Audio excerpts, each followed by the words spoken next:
Alright, so welcome back. Hopefully all of you guys are having a fabulous day here today. We are back over here on Nikke. We got some pretty fun stuff to talk about. First things first, free polls have been given again. This is day 3 of this event. There should be one more day left, and then we are tapped out. No more after that.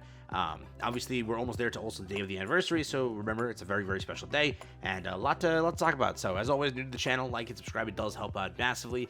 Today, let's hop into something pretty fun. I think you guys are going to enjoy this one, so let's hop over there first. So the 2.5 anniversary D3 has begun over here. This is like the Game of Fortune day 3 that we've gone to. Pretty much it was a 1-minute video. Our encounter today was Cinderella, by the way, and Grave. So again, we had Viper, we had Cinderella and Grave, and we had Rapi on day 1. So, yeah, you know what I mean, yeah. Now, I wonder who tomorrow is, who we're going to encounter. Very, very curious there, but it was a bit of talking. Then over here, we did get another roll, and with that roll, we then landed on a square, which procced us a nice gift over here. And, is it... I already skipped the gift, actually. Where's the gift? Gift is right there. So this was the gift right after they stopped talking. Grave's Assist, I think it's called, right? That's what they did. So here we go. Grave's Assist, you obtain supplies from Grave, and that being 3 advanced recruit vouchers just like that, because again of Grave's Assist. If you go in game right now, you will officially have 3 more advanced recruit vouchers. That means that this Game of Fortune event, which is not counted in the actual, 90 advanced recruit vouchers, you now have an additional 10. So technically, they gave you 100 advanced recruit vouchers for this anniversary. But there is one more day left of this Nikke Game of Fortune. Very curious on if it's a 10 pull or what they're planning for today. But remember, you're going to see a very, very special thing very soon. Just remember, keep your eyes out and your noties on. But today, it's a very special day, so be aware. Beyond that, though, we're going to talk about the interview. So we talked about the interview last video. There was a few parts that I couldn't translate properly, and some people went and translated it a bit better and have a bit more of an idea of what they're offering in the future, which is kind of cool. So there's 2 or 3 points that I wanted to show you, and more of a TLDR version of last video, where it's a bit better translations. That article was horrifically translated. I tried my best to run it through like different translators. Oh my god, was it painful? But here, let's go over there and let's talk about that. So pretty much over here, this is the new Nikke news that is kicked up. Old news over here from the article. Again, this is the same article that we covered yesterday with Nikke staff. They showed up, they took that picture with the plushies and such. Yeah, this over here. And we went over this again. It was a bit of a longer video. If you want to go and read like more in depth, you can check that video out where it was an idea of exactly what they're cooking up. But this is just more of a TLDR format. Basically being many things were said. Here are the highlights. In the 2.5, they didn't want to make the same mistake twice and worked hard so that Siren Mahara won't have many glitches like Cinderella again in 2.0. Pretty much, they said this also in dev notes. This was a point that they reiterated in the article yesterday, but pretty much Cinderella was really bugged. They didn't want that to occur with Siren and Mahara, so they made sure that both characters were almost flawlessly released. I think that Siren only had 1 issue, and that wasn't even an insane gameplay issue. It was just 1 team-up issue. Other than that, they worked pretty much flawlessly, but Mahara's hated for different reasons. That's separate. Both the gacha skin and her kit have so many players at her throat there. Whoa. Or keep it going. Over here, Gluttony was made in mind to be more biological and actually easier because many commanders had problems with Behemoth. That was again something that they mentioned there. They mentioned a lot about gimmicks in the entire kind of notes and such, and they plan more gimmicky characters. So in the future, that's what they want to do, more gimmicky things. So plan accordingly. The element shields for bosses will be used to increase the variety of used Nikke's strategy and bosses. So yeah, see over here, the element shields for bosses will still be used to increase the variety of used Nikke's to the strategy and the bosses. So this thing they mentioned a bit, and like the way they were saying it was like, hey, running older characters or characters that have this sort of effect is what they want to keep doing, basically to broaden the pool of characters used. So expect gimmicky characters to be used continuously and constantly. They don't plan on changing that. Silver tickets will be fixed. We talked about this as well. They will be fixing them, okay? The only thing is, when? Because the way they said is, we will fix it, possibly, eventually. With Nikke, they do say a lot of things, and whether they get to that in a timely manner, that's the issue. I know that they said, like, for a while now, content. Silver tickets isn't really content. They definitely should have been able to fix this one sooner.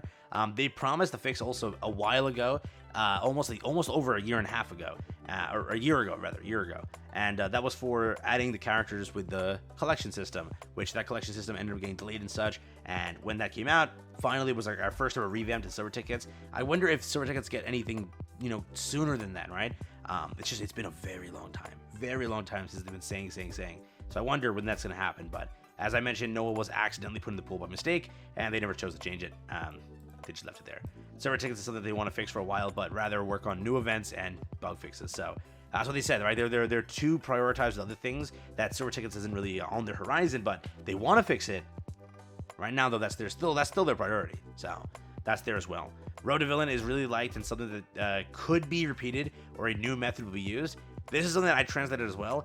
This person translated it correctly, but the way they also said this one is, we can keep Road to Villain going, but will we? That's what they said, right? So if you like Road to Villain, I hope that the community shows enough love for it, which they already have, more than enough, that we deserve another one of them. This event is in compensation of how much we've been like suffocated with the lack of materials. It was such a good event, so good to log into the game. New players like returning after like solo raid players or players that built a lot back then and like logging back into the game with like no mats. They had mats to build for the Annie character. Could you imagine that? Getting into the game and being able to build your Annie character actually because you didn't have to, you weren't doing dailies, you weren't doing your resets and everything, your runs and everything. Being able to log back in and do that, insane. So I really hope they do this again, but they did mention that they want to also handle it elsewhere by not just giving you an event, by giving it to you in your hands. They want you to work for it through events, content, and other situations and areas. So that's there. There was a joke about the April Fool's event. My translator gave me a bit of gave up a bit. I think they want the next character to shower after Anderson, Mustang, and Shifty to be K and D as a joke. They are aware she's not in the game yet. Yeah, they joked about D, by the way. I talked about this again yesterday. Joked about K because she's been in the game for a while, but hasn't been released for a bit now. But I truly think that K is the next character. From this interview and from the archives update, she might be, man. She might actually be. So curious on how that works. But they also again confirmed, which I mentioned this in the last video as well, they're not ever working on an SR. So stop asking for SRs and such. They don't plan to do one. They don't plan to work on one. They do plan on fixing defense related units. That is something that they plan to do. So you will see some balance adjustments happening there, which is super cool. But they don't ever plan to do an SR again. So yeah, that's there. A new bonus recruitment is now in development. When I translated this, it didn't translate exactly like that. Yes, they're gonna update the bonus recruitment at some point, not anytime soon. So when will you see it? Most likely third Annie, 6 months from now. So the way they were saying it again, it also was a bit in pieces, being like, hey, we know you like it, but we also want to work on the rental system instead of just flat out giving free SSRs. So that's also there on top of that. But Madison absolute units will not be overspec. They just updated the explanation. Overspec should be the technology the ARC can't explain completely, or is not only ARC. They just have power-ups. No idea how this will look yet. They confirmed that pretty much when it comes to this. Some players were happy with my comments, some players were not. What I will say is right now, I still can't tell you if it's a 1%. People are like, hey, don't doom post. Those are definitely not 1%. Who knows, man? Who knows? It's a 0.5%. I'm just kidding. Let me not give shit to ideas. I'm sorry. I'm sorry for saying that. But entirely, we don't know exactly what the power-up still means. It could be a 1%, just not called overspec. Who knows? But what I will say is, I think that they can make standard banners more important if they were to call it something else and handle the event some way different, making like standard banners here and there exciting, not making them like limited and such, and doing something like that to make them more gimmicky. Because right now they know the issue in the game is what players like to skip standards, right? They might just pull the one copy and move about their day, or not pull it all and just hit save for collabs. A mass pity on those banners, then pity on the anniversary banners, and so on and so forth and so on and so forth. That's when they start making dual characters to try to bait out your pulls, because it's like, oh, I need both of them, then at least let me pull one and get the other one later on. That's like a thought process players have. So I wonder if this power-up system could be the way to say, hey, standard banners have purpose now. Oh, I wonder. But the new Chinese version will have optimization and balancing for old Nikkes that could come to other versions at a later date, which they did say that. They confirmed that again. Some of the optimization might transfer, but not all of it. And that's for a fact, not all of it, because they're trying to make like day one units over there insane compared to here. We are 2.5 years into the game. Those day one units, most of them won't get the revive like they will, but they need to because they're competing those day one units against day one Doro, which is insane comparison, right? And then day one Red Hood, and then day one so on and so forth, right? So that's the kind of point there. But when I asked about the gap of new old players and some ideas, they said rental decays, which we talked about as well. Things like Road to Villain will also help new players. The guy that designed Brady, because he was bored, it was different. The director said, okay, let's do it. Designer, should I erase the cellulite? The director said no. Pictures over here, loading screen. When asked about the new profile pictures, expressions of Nikke's and such, they replied by saying that it is a working block with the new Rapture ideas after the engine team optimizes the recent loading and capacity issues. This is something that's been happening, so people have been like complaining a lot, saying that fix their loading screens is ridiculous how long it takes to start the game to get to lobby. It is, bro. Dude, I have a decent attention span, but God, I load into like other games. I'm not comparing or anything, but dude, Nikke takes so long. For me to load up on my phone, it's a couple of minutes, right?